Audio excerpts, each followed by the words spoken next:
Hello my friends, and welcome to Carpo's channel. Once again, I'll be your host, Carpo. Today I'm going to talk about health. I'm going to talk about herbs. I'm going to talk about what is healthy and what is a good diet. No, I'm not going to give you a good diet, and that's part of what I wanted to talk about. Of all the videos I've made over the years, I've talked so much about mental health, about awareness of the self, understanding your place in the universe, yada yada, trying to figure out who we are to better lead a good mental life. Something I have omitted and failed to ever talk about hardly, besides me talking about herbs and medicinal mushrooms and whatnot, is a diet in general. What foods do we eat, and why do we eat them, and are they the best thing for us? So if you click on healthy foods or anything like that on YouTube, you're going to come up with all these guys in their kitchen saying, all right everybody, we're going to do this, we're going to make this, and this is the best thing for you, this is going to make you feel so great. But over the years I've come to my own conclusions about what a healthy diet really consists of. And I'll be honest, straightforward, right out, I have an eating problem, but it's not what you might think. And, everyone I talk to who has an eating problem tends to eat too much. But I've always eaten not enough. And so, already being a person with a high metabolism, I figure, well, I need more food, and maybe I should eat more often, but I don't feel hungry. So, this is why I'm making this video. Over the years, I've been told, hey, you need to eat more, you need to eat more. And then I would say, well, maybe I am too skinny, or I could gain more weight. A few years ago, 5 or 6 years ago, I struggled through an episode of sciatica, which at the time I was working in construction. It devastated me for a couple of years. At that time I was making videos like crippled, but I was still working as much as I could, and it was making it worse and worse. And so, I've mentioned it before, I just quit my career one day as a carpenter and said I have to take care of my body. But since then, point being on that is, over the next year I was kind of incapacitated and didn't get out much, didn't really have much of an appetite, didn't feel very good. And so I ended up losing, another 5 pounds, maybe 8 pounds, which for me is a lot, but I think I'm about 170 right now. So I look up the average build and weight for a guy my size, and it's somewhere between like 150 and 180 or something, or 190, and I'm like, okay, I'm right in the middle. I'm actually considered standard weight, so why am I fretting about this? And it's because over the years I've realized people who eat a lot feel guilty. And if they see me eating very little and still having energy, it's almost as if, well, if this person's skinny, they must need to eat more. Now, so this isn't about me, of course. I just wanted to kind of put out my point of view here and where I'm coming from. I like stimulants like caffeine, and low doses of kratom as a stimulant can make me feel good, make me get through the day, get things done. But those can also have an opposite effect of, reducing hunger. So I try to balance that out, drink a smoothie, eat when I need to. But I found that when I am hungry, I eat. And it's not like I have to question, should I eat? My body knows when I'm hungry. So regardless of whether I've consumed something else or not, which can be different if a person's consuming, say, amphetamines all the time. That will completely reduce your appetite. But so through the years I've decided, well, I eat when I'm hungry. And I've learned that it's not about how much you eat, it's about what you eat. And sometimes when you eat it and what time of the day. I was always told breakfast is the most important meal of the day. But you know what? It's the one I always skip. I might have my smoothie around 11 o'clock or noon, but generally for the morning, have my coffee, maybe some kratom, maybe a small bite of something, but generally nothing, and go about my morning and, I'm fine. I've trained my body to work that way for me, and that's what I wanted to get to the bottom of here. People, all these fad diets, they may or may not work for you, but the thing you have to remember is that we have, not only is the body a good judge of what we can eat and can't eat, but also you have to remember our ancestors, which a lot of people do, and they say, oh, that's why we go on a paleo diet, or this is why I'm on the keto diet, and those may work for some people too. But remember that our ancestors were opportunistic eaters and omnivores. So they weren't just meat eaters or plant eaters or have a specific diet. They would eat whatever they could. And genetically, our bodies have adapted in many different ways to be able to handle certain foods. It's the reason why many Chinese or Asians are lactose intolerant, because in their genetics, they generally don't, they're not able to process it. So some of the Nordic tribes ended up spreading this gene that allowed people to consume milk, and probably because they were trying to drink milk. It's one of the options that they had for protein.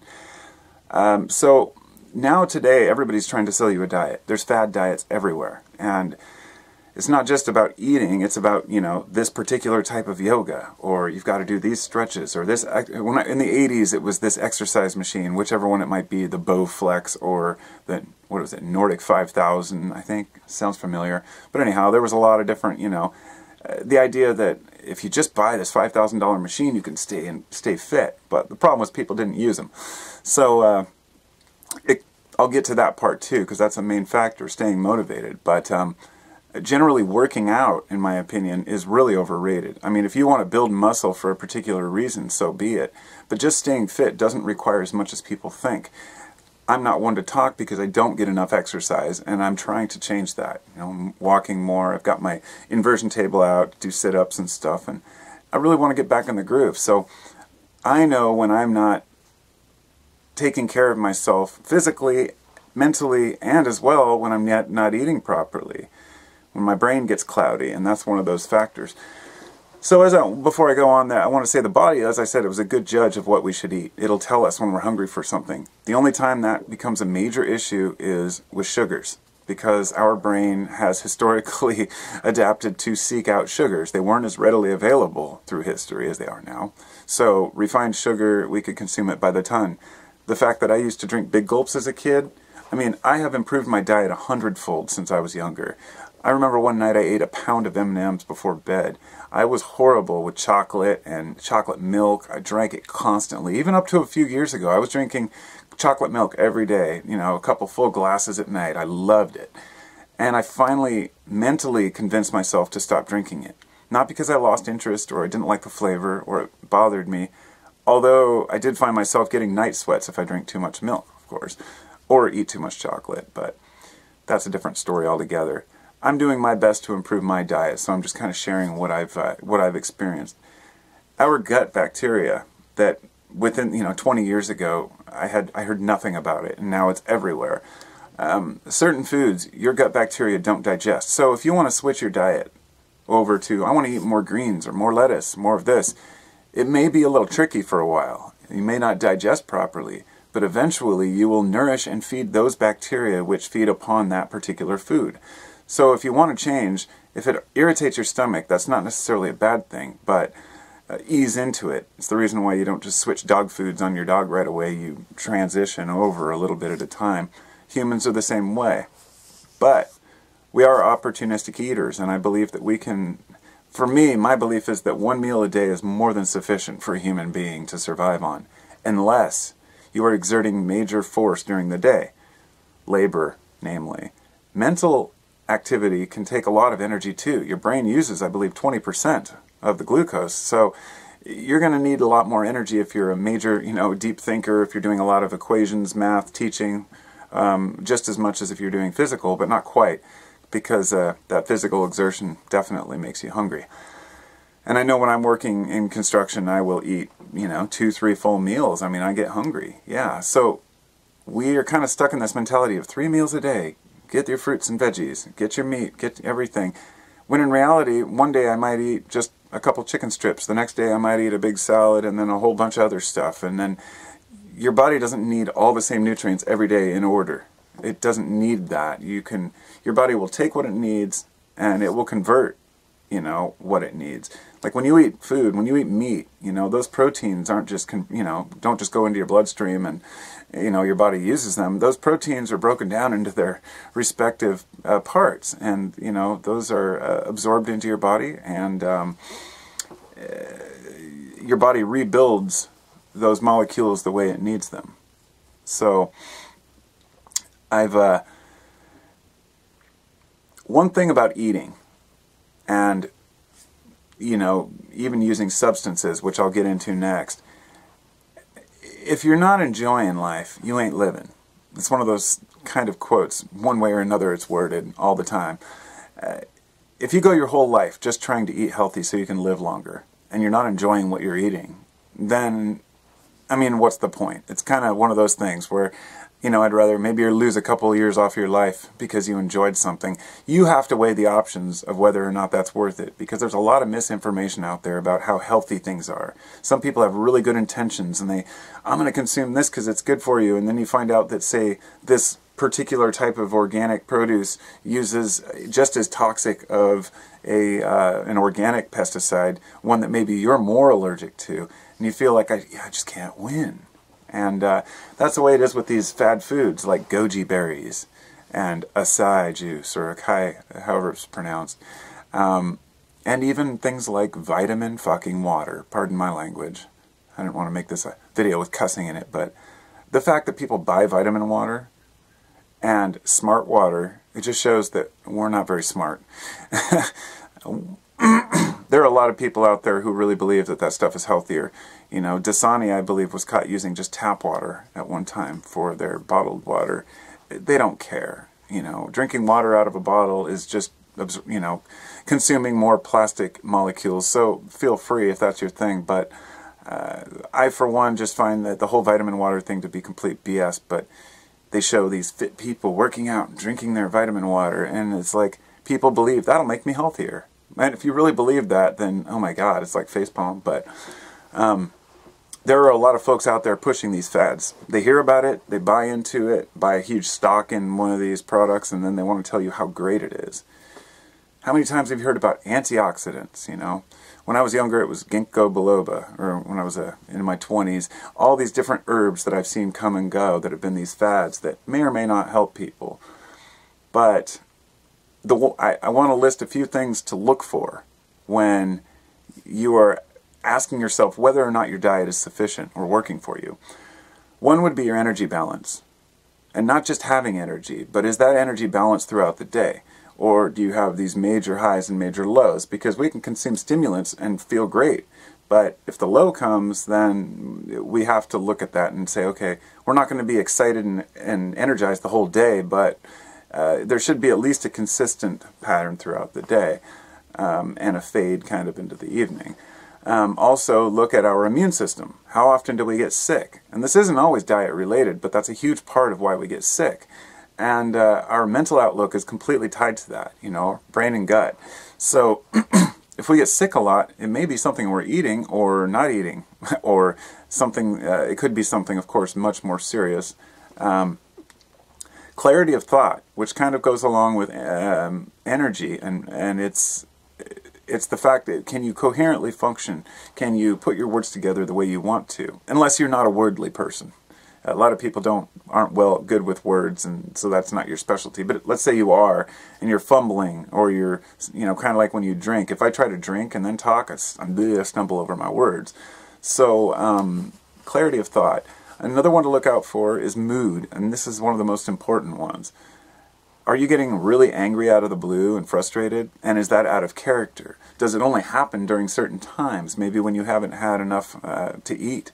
Because low blood sugar can be a major problem in many ways, but some people, it's not just being hungry, it's that they're always hungry, and so they are maybe eating a lot of fast food and just not getting the right vitamins, and they get quite frustrated easily. So look at your mood and your motivation, which goes along with energy balance, but this is a tricky one, because motivation is affected by, you know, neurotransmitters, dopamine namely, and so a lot of your mood, although it's regulated by these neurotransmitters, you get them from the food that you eat, and your body can use those molecules to build new neurotransmitters. For example, mucuna pruriens, a bean from, you know, that I used to actually had it on my website for a while. My vendor ran out. I haven't been able to find it forever. This particular stuff, it was a nice dark brown mucuna, and it was standardized to 25% l-dopa. L-dopa that's one of the only natural sources that we know of l-dopa, and that is the precursor to dopamine. So if you take l-dopa, it can cross the blood-brain barrier, whereas dopamine itself can't, and your body can utilize it as needed as a precursor. And so when I take it, I definitely get a feeling, and I definitely get an interesting kind of, I get a lot of deja vu, so it has a weird effect. But I keep all these things written down in my book, you know, my journal of recipes, which I just grabbed off the shelf. I've got my list of the variety of medicinals. There's food, herbs, spices, essential oils, and mushrooms. A brief list of the things that we're after for health, like vitamins, minerals, terpenes, triterpenes, which are often overlooked, alkaloids, amino acids, proteins, sugar, carbohydrates, fats, glycogen, water, fiber. I mean, the list goes on and on and on. And then a list of some of the herbs that I was putting in my smoothie for a while. I have a full meal smoothie that I drink. And I would put in lion's mane, ashwagandha, mucuna pruriens. I'd put guarana powder in there for the caffeine. And that caffeine, by the way, it's xanthine. It's converted into caffeine. High xanthine guarana, it seems to have a longer lasting caffeinated effect. So it's the same way that drinking coffee is different than drinking tea. Coffee can give people the jitters, whereas tea doesn't tend to do that because it contains L-theanine. So anyway, without getting too technical, actually the next one on here is kratom and then L-theanine, turmeric, piperine, rhodiola, red reishi, chaga, all these different things. They're all fantastic. All these herbs can have their own usage, but over the years of studying these herbs, studying diet, and really asking myself, you know, what do we need? Then I'm starting to get a clearer picture. I'm trusting the body and the mind to tell me what I need. And that's a tricky proposition, because if your baseline is down here, and that's all you know, then you might not know how good you could feel. And that's one of the tricks, and that's one of the hard things to figure out. Do I feel better than I did last year, or worse, or just different? You know, it's very difficult to assess. It's kind of like, how well could I be doing right now? And you'll never know. So the best we can do, I think, is follow our bodies. I'd like to add, it's very difficult for people who live on fixed income or low income to eat healthy. There's a lot of people that would argue against that and say, no, it's not. You can eat healthy for the same amount or slightly more. And it's true, you can. But that's only if you're comparing it to going out to eat fast food and whatnot. Buying cheap macaroni and cheese or ramen in the store is much cheaper than going out and buying fresh fruit and produce. And for a lot of people, it's what they get stuck eating. And so it's a perpetual cycle of eating crappy food, feeling low. I've had friends that eat fast food all the time that have had gut problems, all kinds of gut and pooping problems, and it's like, you just want to tell people, it's so simple. Stop eating McDonald's, you know? But you don't want to be that guy that's like, oh, don't eat that crap, because I've had my own shortcomings on my diet. So it's kind of a live and let live thing, but I want to encourage other people, and I want you to encourage each other to do better and eat better. Don't let people tell you what to eat. Don't let people tell you what's the best diet for you unless they know you, unless you have a nutritionist or a doctor who understands you. I've had people, many people, send me private emails, you know, personal emails saying, I saw your YouTube channel and you seem to know a lot about herbs and I'd like to know what's the best thing for me. I'm anxious or this or that, or I had surgery. And I have to tell them, honestly, I'd love to just rattle off a list of things you can take to feel better, but you got to be very cautious. I'm not a doctor. I can't go out and diagnose people and tell them what they need or don't need. So it's kind of like I bite my tongue, but at the same time, there's some, you know, guy named Bob over on some other YouTube channel who's like, oh yeah, man, just take this and you'll be good to go. You know, people pushing things like tianeptine, you know, and some of these addictive compounds, which I won't get into right now. But the one last thing I would like to cover when it comes to health is drugs before I go. Because drug use and abuse are two totally different things. And I've been over this before, so I'm not going to go into too much detail, but using substances is a personal choice. Regardless of what the law says, let's just talk about it on a personal health level. If you're consuming cannabis all day long and that's all you do, and you're smoking heavy, that could probably be a problem. And it may damage your lungs, no matter what you think. When I was a kid, we were convinced, oh, smoking pot isn't as bad for our lungs. It's not that bad. That's because we were all cigarette smokers. And I smoked cigarettes for 25 years. And back then I would take just about anything that came my way, so long as there was no needle on it. And I told myself when I was young, I will never touch a needle when it comes to recreational drugs. And I didn't. But I tried every substance one could imagine. Had some wild experiences, made some mistakes, had some addictions, overcame those addictions, got some more addictions, overcame those addictions, and the whole way through I would say, oh, you're healthy right now, you're not healthy, you're healthy, you're not healthy. Cannabis has remained very neutral, just like kratom. I smoked cannabis for 25 years, I've taken kratom for 10 years, and as long as I moderate myself, you know, I'm not going to sit and smoke all day, and I'm not going to, you know, take 20 grams of kratom 5 times a day either. You just keep it under a tablespoon and keep it a couple tokes. It's all about the moderation, but there are people who will judge you anything you do. They're like, you have to be clean. And so my question is, like, to be healthy you have to be clean, right? Well, what is clean? The foods we eat contain all different types of, you know, tryptophan and a variety of different precursors. And we used to think of cannabis as kind of like a foreign invader. Nobody understood how it worked in the brain. It just made you high. Until they started studying how it works and discovered the endocannabinoid system in the body, which was discovered through cannabis. That's how we discovered THC has a sister named anandamide, which, by the way, anandamide is called the bliss chemical or bliss molecule. That's what it means. And cannabis can actually help some people who have issues with their endocannabinoid system. How much this can help, or to what degree, there's no scientific study to say this much will help this person or this person. Just like you can't say this is the proper dose of kratom for you or for you or for you, or you should take it and you shouldn't take it. This is where it comes down to being an adult, making a decision, and saying, I either enjoy this substance and it helps me in my life, or I don't and it doesn't. And those are in the ones that we consume regularly. When it comes to psychedelics, for example, some people are very scared off of them. And I'll tell you, psychedelics have been my best friend. You know, they've taught me so much about myself, but it was only a facilitator. The psychedelics, even though I spent, you know, a couple decades thinking I was really communicating with some other realm, which still may be possible, I came to the conclusion that these are all inner realms, because I've worked with these entities, or personal entities, if you will, long enough to understand that they are myself, my own shortcomings, my own hopes, dreams, and desires.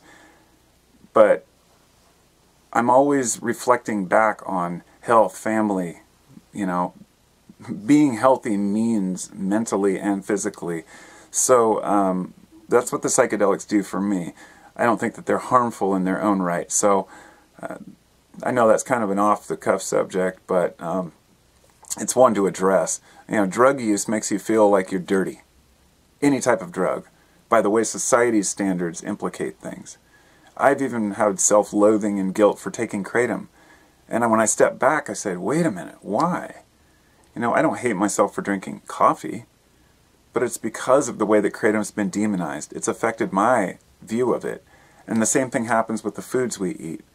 And so if something sounds like the greatest new thing, we're going to take it. And if we're told it's bad, we're going to stop. One week bacon's great, the next week, hey, dip your bacon in chocolate and eat it, and it'll increase your life. You know what I'm saying. It's just ludicrous. It's about following your body. If you eat something and your body doesn't like it, think about it.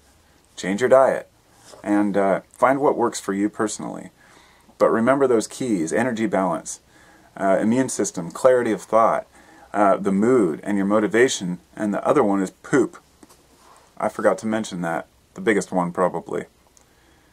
You know, fecal transplants are a thing now, and they're not just changing people's just gut bacteria to help them digest, but it's helping them lose weight, and it's changing their mood, because your gut and your mood are so tied together that your food is your mood. That's the first line of defense against being frustrated, angry, hostile, tired. And if you're hostile, frustrated, angry, or tired, then you aren't going to get much done, and then you're going to continue to fall into that realm of eating crappy food. So, do as well as we can, right? Thanks for watching. If you have any input, please leave it down below. And take care. Remember, if you don't enjoy your life, you ain't living it.